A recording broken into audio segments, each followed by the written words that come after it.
Hello friends, welcome back to my channel airdrop 2.0। আশা করি বন্ধুরা আপনারা সবাই ভালো আছেন।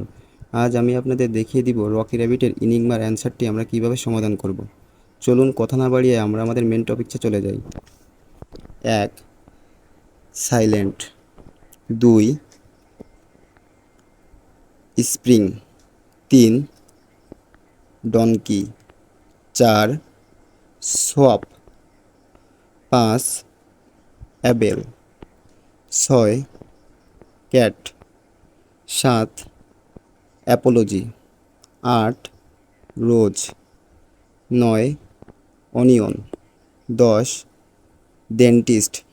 11. ইমিউনি। 12. ফিল্টার। এইবার আমরা ভ্যালিডেটে ক্লিক করে দিব, তারপর আমরা ক্লেম করে নিব। বন্ধুরা, যদি ভিডিওটি ভালো লেগে থাকে তাহলে অবশ্যই লাইক, কমেন্ট এবং শেয়ার করে দিবেন এবং রকি র্যাবিটের প্রতিদিন আপডেট পেতে সাবস্ক্রাইব করে পাশে থাকা বেল আইকনটি বাজিয়ে দিবেন।